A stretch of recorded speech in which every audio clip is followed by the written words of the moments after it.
आज मैं कुंदन कुमार पुनप्पी क्लास 6 की जो गो ग्रामर की बुक है उसकी आज मैं एडजेक्टिव चैप्टर की क्वेश्चन नंबर F की चर्चा करता हुआ मैं आगे की ओर बढ़ूँगा। अभी आप इसमें देखेंगे कि इसको बनाया कैसे जाए और इससे पीछे वाले वीडियो भी आप अवश्य ही देखें।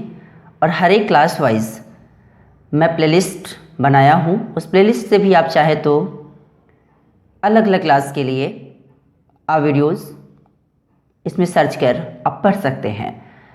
और अभी मैं ज़रा क्वेश्चन नंबर F जो क्लास 6 की जो गो ग्रामर की बुक है उसकी आज मैं एडजेक्टिव चैप्टर की क्वेश्चन नंबर F की चर्चा करता हुआ मैं आगे की ओर बढ़ता हूँ।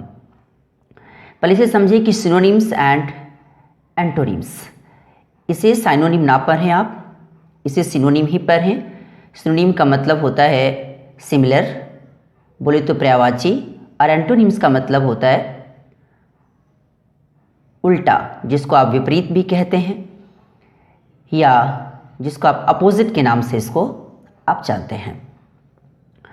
दूसरे की बात करूं कि यहाँ एडजेक्टिव्स ऑफ क्वालिटी की बात हो रही है, तो adjectives of quality can have antonyms and synonyms.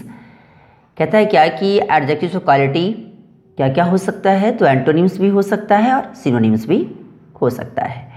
तभी हम देखूं कि सिनोनिम्स किसे कहते हैं, तो synonyms are words that are similar in meaning और have same meaning to each other.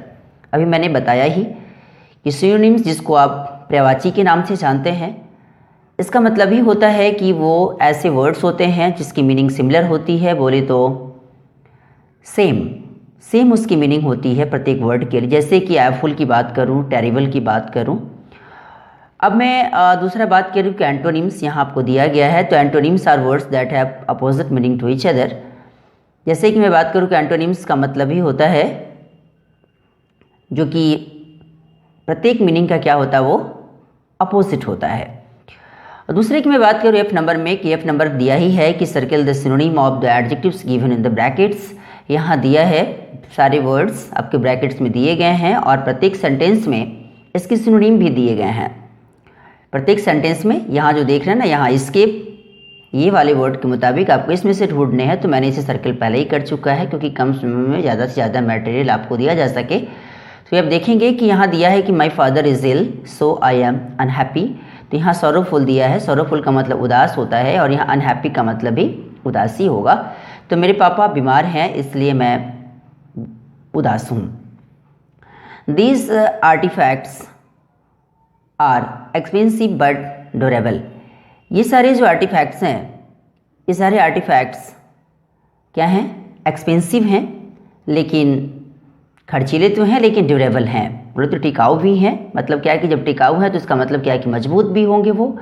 तो यहाँ स्टडी दिया है, स्टडी का मतलब मजबूत है, और मजबूत जब अगर हुआ तो उसकी जो ड्यूरेबल है वो ज़्यादा दिनों तक होगा ही होगा वो ड्यूरेबल। दूसरे की बात करूं कि this questions are uncomplicated and I can do them fast. यहाँ वर्ड दिया है स्ट्रेट फॉरवर्ड, और स्ट्रेट फॉरवर्ड का मतलब होता है सरल। तो यहाँ बोला कि ये सारे क्वेश्चंस क्या हैं, सरल हैं, and I can do them fast, और मैं इसे बहुत ही वे सारे क्वेश्चंस को बहुत तेज़ी से कर सकता हूँ।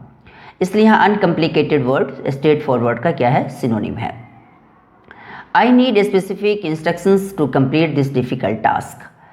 मुझे ख़ास तौर पर सख्त रूपों से, स्पेसिफिक मतलब यहाँ ख़ास तौर पर सख्त रूप से भी आप कह सकते हैं कि मुझे इसे सख्त इंस्ट्रक्शंस देने की आवश्यकता है ताकि इस डिफ़िकल्ट टास्क को कंप्लीट करें।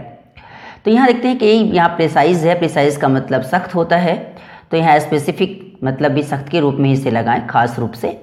तो या प्रिसाइज का मतलब एक और होता है जिसे आप डिक्शनरी में देखेंगे तो वर्ड आपको मिलेगा स्पष्ट। तो इसलिए यहाँ स्पेसिफिक का जो सिनोनिम है वो क्या है, प्रिसाइज, या प्रिसाइज का सिनोनिम स्पेसिफिक है। The film was absolutely awful and very lengthy. यहाँ ड्रेडफुल दिया है, और ड्रेडफुल का मतलब भयावह भी होता है, भद्दा भी होता है, और यहाँ भद्दा की मीनिंग ही लगाएं। ये फिल्म जो थी ना, पूरी की पूरी पूर्ण रूपेण भद्दा थी और बहुत ही ज़्यादा लेंदी भी थी। इसलिए यहाँ ड्रेडफुल का जो सिनोनिम की बात करूँ तो यहाँ एफुल वर्ड आ गया।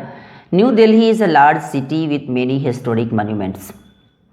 अब यहाँ दिया है कि लार्ज है, लार्ज का जब सिनोनिम ढूंढेंगे तो यहाँ टाइटेनिक है, और टाइटेनिक का सिनोनिम की बात करूँ तो लार्ज है, क्योंकि टाइटेनिक का मतलब बहुत बड़ा होता है। कहता है कि न्यू दिल्ली जो है वो बहुत बड़ी सिटी है जिसमें बहुत सारे हिस्टोरिक मॉन्यूमेंट्स भी आपको देखने का मौका मिलता है। अब मैं क्वेश्चन नंबर जी की चर्चा करता हुआ मैं आगे की ओर बढ़ता हूँ, थोड़ा सा स्पेस को मैं आगे खिसका रहा हूँ। चलिए, अब जी नंबर क्वेश्चन कहता है कि underline the adjectives of quality and right sentences using the opposite adjectives. कहता है कि अंडरलाइन करें एडजेक्टिव्स ऑफ क्वालिटी को और पुनः फिर सेंटेंस अपोजिट एडजेक्टिव्स की का प्रयोग करते हुए पुनः फिर सेंटेंस भी लिखें। जैसे my father is kind to the poor people, मेरे पापा जो हैं वो ज़्यादा गरीब लोगों के प्रति ज़्यादा दयालु हैं। तो यहाँ काइंड का जब अगर अपोजिट बनाएंगे तो हार्श बनेगा और पुअर का वेल्दी। तो उसी रूप से जब एक बनाएंगे तो क्या बनेगा, my father is harsh with wealthy people. और दूसरे की बात करूँ कि did you accept the good offer, क्या आप अच्छा ऑफर एक्सेप्ट किए। तो यहाँ गुड का अपोजिट बैड बनता है। तो यहाँ देखते हैं क्या कि did you accept the bad offer, क्या आपने बुरा ऑफर खराब ऑफर क्या एक्सेप्ट किए, इस रूप से इसे बनाएंगे। यहाँ गुड एडजेक्टिव सब क्वालिटी है, इसको मैंने अंडरलाइन किया। और यहाँ भी इस सेंटेंस में भी एडजेक्टिव ऑफ क्वालिटी यहाँ दिख रहा है आपको बैड। दूसरे की बात करूँ कि this ripe mangoes are delicious, ये जो पके हुए जो आम हैं वो बहुत ही टेस्टी हैं। तो यहाँ राइप का अपोजिट रॉ और डिलीशियस का अपोजिट टेस्टलेस। तो this raw mangoes are tasteless, ये सारे जो कच्चे आम हैं वो सारे क्या हैं, टेस्टलेस हैं। The teacher called my dog a clever animal, clever मतलब चालाक होता है, चतुर होता है। कहता है द टीचर ने मेरे कुत्ते को क्लीवर एनिमल कहकर बुलाया। तो the teacher called my dog a dumb animal, डम मतलब यहाँ मूर्ख की बात हो रही है, जो तेज़ नहीं होते उसकी बात करा। तो ये बोला क्या कि the teacher called my dog a dumb animal, क्योंकि डम मतलब गूंगा भी होता है, बट इसे यहाँ जो मीनिंग है, यहाँ डम मतलब गूंगा नहीं, इसे मूर्ख के रूप से इसे बोला जा रहा है। तो यहाँ कहा क्या कि the teacher called my dog a dumb animal, teacher ने मेरे कुत्ते को डम एनिमल कहकर उसे बुलाया। सी या कहते थे, ऐसा भी कह सकते हैं। She is a grateful and gentle young women, यहाँ ग्रेटफुल है, ग्रेटफुल का जब बनाएंगे अपोजिट तो अनग्रेटफुल होगा। और जेंटल की बात करूँ तो क्रूएल होगा, क्योंकि अभी आपको यहाँ दिख रहा होगा क्रूएल वाला वर्ड यहाँ है। यहाँ थोड़ा सा मैं इसको इधर खिसकाता हूँ, क्रूएल दिखा। और यहाँ जो यंग है, यंग का अपोजिट ओल्ड हो गया, और वुमन तो वुमन ही है। कहता है कि वह बहुत ही ग्रेटफुल है, वो बहुत ही जेंटल यंग वुमन है। जब इसका अपोजिट करूँगा तो सी इज़ एन अनग्रेटफुल, बोला तो कि वह अनग्रेटफुल है। और क्रूएल है, बोले तो निर्दयी बूढ़ी महिला है। My affectionate aunt sent me an expensive gift, मेरी जो स्नेही जो आंट है उसने मुझे एक महंगी गिफ्ट भेजी। तो माई अनफ्रेंडली आंट, अस्नेही आंट मेरे लिए सस्ता गिफ्ट भेजी। सेंट मी अ चीप, अब एक्सपेंसिव का अपोजिट चीप और अफेक्शनेट का अपोजिट अनफ्रेंडली, क्योंकि अभी आपको यहाँ दिख रहा होगा। The feeble man howled out of the bright room, अब इसने बोला कि जो कमज़ोर जो व्यक्ति है वो ब्राइट रूम के जस्ट बाहर निकला। तो यहाँ बोला कि द स्ट्रॉन्ग, फीवल का अपोजिट स्ट्रॉन्ग और ब्राइट का अपोजिट डार्क। तो अभी आपको दिख रहा होगा कि the strong man Howard out of the dark room, मैंने इस रूप से बनाने की कोशिश करा है। यहाँ देख आउट ऑफ देख रहे हैं। The coconuts are high up on the tall palm tree, कहता है कि जो कोकोनट्स है वो क्या है, तो वो जो टॉल पाम ट्री के ऊपर थोड़ा सा ऊपर की ओर हुआ है। तो यहाँ the coconuts are low, high का अपोजिट लो, और ऑन द टॉल का अपोजिट शॉर्ट पाम ट्री, इस रूप से इसको बनाए। The tiny ant beat the tall stranger on his fat hand, तो टाइनी का अपोजिट लार्ज। अब कोई भी सेंटेंस यूज़ कर सकते थे यहाँ, मैंने तो कोशिश करा है कि अच्छा से अच्छा सेंटेंस मैं आपको देकर लिख सकूँ, इस रूप से मैंने लिखने की कोशिश करा है। तो बोला कि the tiny ant beat the tall stranger on his fat hand, बोला कि टाइनी का अपोजिट जब करूँगा तो लार्ज बनेगा। तो यहाँ दे रहा है the large elephant stood near the short, फिर टॉल का opposite short, short woman and her thin daughter, fat का अपोजिट थीन, मोटा का मतलब पतला, अपोजिट के रूप में थीन डॉटर, इस रूप से इसको बनाएंगे आप। थोड़ा सा इस पेज को और खिसकाता हूँ।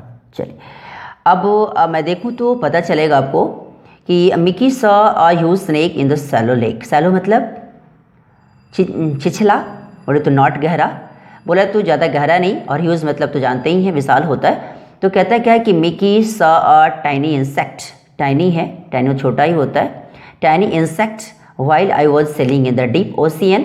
तो यहाँ देखिए कि ह्यूज का जब बनाएंगे तो ह्यूज का अपोजिट बनाएंगे तो टाइनी होगा, और सैलो का जब बनाएंगे तो डीप होगा। दूसरे की बात बोला कि the bold thief looted the small bank in day time. जो बोल्ड मतलब साहसी, और साहसी का अपोजिट कोवर्डली। तो उसने बोला क्या कि the cowardly thief went to a big house at night. जो कोवर्डली जो थीप था वो कहाँ गया, तो बड़ा सा घर में, कब, तो नाइट में गया। दूसरे की बात बोलूँ कि यहाँ बोल्ड का अपोजिट जब मैंने किया तो बोल्ड का अपोजिट बना कोवर्डली और स्मॉल का बना बिग। द हॉटी एम्परर, थोड़ा सा मैं इस पेज को आगे खिसकाता हुआ आगे बढ़ता हूँ थोड़ा सा। हाँ, अभी आप इसमें देखेंगे कि इसमें दिया कि the haughty emperor dismiss the loyal man servant. Haughty मतलब होता है घमंडी, और हॉटी का जब बनाएंगे तो हम्बल वर्ड बनेगा, हमल। और लॉयल है, लॉयल का जब बनाएंगे अपोजिट तो डिसलॉयल बनेगा। तो कहता है कि the humble emperor dismiss the disloyal man servant. जो विनम्र जो एम्परर था उसने क्या किया कि जो डिसलॉयल जो मैन सर्वेंट था उसने उसे डिसमिस कर डाला। दूसरे की बात करूँ कि the fashionable dancer lost her striking pearl necklace.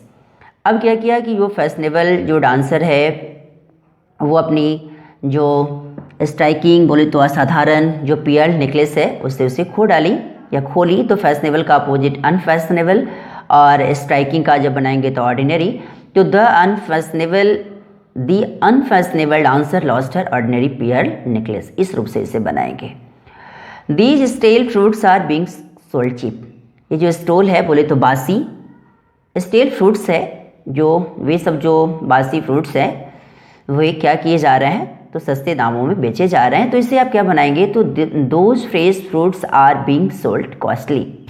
अब यहाँ स्टेल का जब अपोजिट बनाएंगे तो फ्रेश वर्ड आपको मिलेगा, तो those fresh fruits are being sold costly, इस रूप से इसे आप बनाएंगे। दूसरे की बात करूँ कि she was cheerful despite her poor grades, कि वह क्या थी, तो वह खुश थी, चेयरफुल थी, कि उसके बावजूद भी उसके मार्क्स बहुत ही पुअर आए।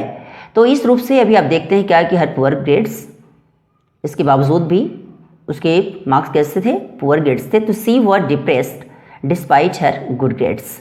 अभी इसको थोड़ा सा मैं आगे खिसकाता हूँ हल्का सा। हाँ, तो यह क्या बोला कि सी वॉज डिप्रेस्ड, वो बहुत ही डिप्रेस्ड थी, किसके बावजूद, क्योंकि उसके मार्क्स थे बहुत ही अच्छे थे, उसके बावजूद भी डिप्रेस्ड थे। तो अभी आप देखते हैं क्या कि यहाँ पुअर का अपोजिट गुड और चेयरफुल का डिप्रेस्ड। तो इस रूप से अभी आप देखिए कि गो ग्रामर की बुक जो 6th क्लास की है उसकी मैंने अभी एडजेक्टिव चैप्टर की क्वेश्चन नंबर F और G की चर्चा मैंने किया। और ये वीडियो आपको कैसा लगा इसके बारे में लाइक, सब्सक्राइब एंड कमेंट करना ना भूलें, तो शेयर भी करें ताकि ज़्यादा से ज़्यादा बच्चा इसे देखकर कुछ सीख सके। Thanks a lot.